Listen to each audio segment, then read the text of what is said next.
Namo Sang Hyang Adi Budaya, Namo Buddhaya. Semoga Anda semua dalam keadaan sehat, damai, dan bahagia. Ada sebuah perdebatan yang menarik di media sosial. Ketika ada salah seorang pesohor, selebritis, orang terkenal lah pokoknya yang mengatakan bahwa dia awet muda karena dia nggak punya anak. Sontak pernyataan ini memicu perdebatan di dunia maya. Netizen kemudian memberikan berbagai komentar, tentu ada yang mendukung, ada yang menolak, terjadi perbedaan pendapat. Lalu bagaimana kita sebagai seorang Buddhis, bagaimana Anda sebagai pasangan Buddhis menyikapi hal ini? Kita dapat menjawab. Di agama Buddha ada dua kelompok siswa Buddha. Pertama adalah para pertapa, biksu-biksuni. Tentu para samanera dan samaneri juga dapat kita masukkan dalam kelompok ini. Kelompok yang kedua adalah Buddhis rumah tangga. Mereka adalah para upasaka dan upasika. Jadi bila Anda adalah seorang Buddhis rumah tangga, maka kalau Anda telah diwisudi, Anda menjadi seorang upasaka atau upasika untuk perempuan. Dan para pertapa, para biksu-biksuni, samanera-samaneri, mereka hidup selibat, mereka tidak hidup dalam perkawinan. Lalu untuk apa seseorang menikah kalau tidak punya anak? Kadang kita ditanya pertanyaan seperti itu. Lalu bagaimana cara kita memberikan tanggapan? Pertama-tama, kamu dapat menjawab bahwa ada dua kelompok siswa Buddha. Pertama adalah pertapa, para samana, yaitu para biksu-biksuni dan samanera-samaneri. Satu kelompok lagi adalah Buddhis rumah tangga, upasaka dan upasika. Tentu seperti yang teman-teman ketahui, para pertapa tidak menikah, mereka tidak berkeluarga, mereka tidak memiliki anak. Nah, ini juga menarik, berarti di agama Buddha, perkawinan itu adalah sebuah pilihan, jadi bukan sebuah kewajiban. Oleh sebab itu, bila kita sebagai seorang Buddhis melihat ada orang yang belum kawin, ya biasa aja, nggak usah ditanya-tanya, kapan kawin, kapan lu punya anak, kapan lu, dan segala macam. Mungkin bagi dia hidup sendiri itu lebih membahagiakan, karena itu adalah sebuah pilihan bagi kita sebagai seorang Buddhis. Lalu bagaimana hubungannya dengan anak? Nah, ini yang perlu kita bahas lebih lanjut. Baru-baru ini saya belajar tentang pemikiran binari dan pemikiran alternatif. Jadi ada dua jenis pemikiran, satu binari dan satu lagi alternatif. Secara sederhana, binari berarti kalau nggak A, ya lu B. Kalau nggak hitam, putih. Kalau nggak benar, salah.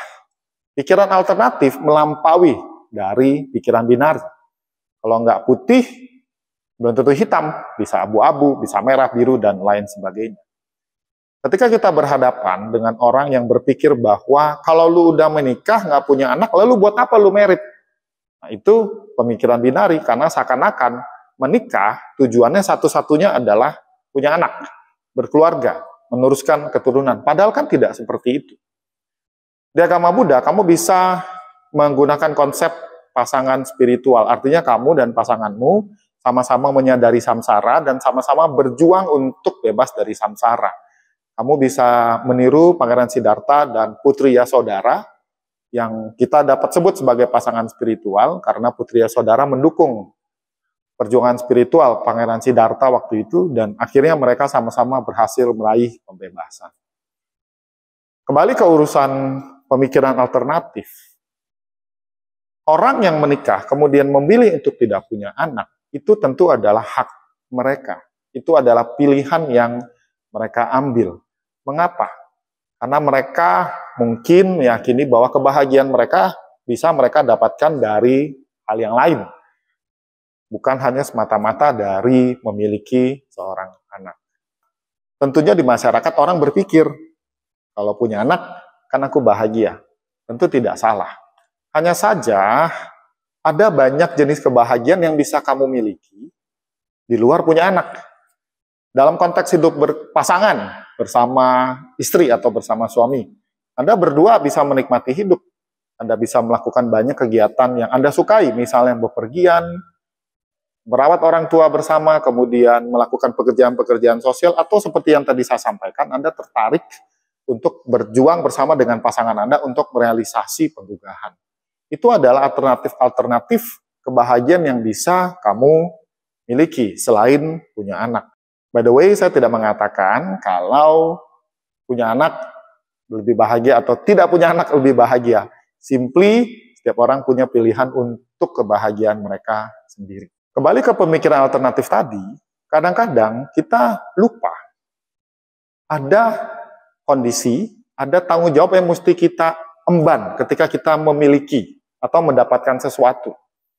Tentu menjadi orang tua adalah kebahagiaan tersendiri, memiliki anak adalah kesenangan tersendiri bagi kita. Tapi apakah Anda sadar bahwa ada tanggung jawab yang mesti kita emban? Ada peran yang mesti kita ambil. Kita harus menjadi seorang ayah atau menjadi seorang ibu. Dan tentu itu membutuhkan pengetahuan, pengalaman, sikap, dan lain sebagainya yang membutuhkan kesiapan Anda. Tidak mudah menjadi orang tua yang sukses. Tidak mudah menjadi orang tua yang berhasil mendidik anaknya untuk menjadi orang berguna, bermanfaat, dan jadi anak yang baik. Oleh sebab itu, ada beberapa orang yang berpikir bahwa mereka memilih untuk tidak punya anak, mereka menikah, kawin, membentuk keluarga, suami istri, tetapi mereka memilih untuk hidup bersama. Ada tantangannya masing-masing tentu. Bagaimana ketika mereka tua? Bagaimana ketika salah satu dari mereka meninggal? Dan berbagai macam pertanyaan lain yang tentu kita tidak dapat jawab dengan mudah. Karena hidup adalah misteri.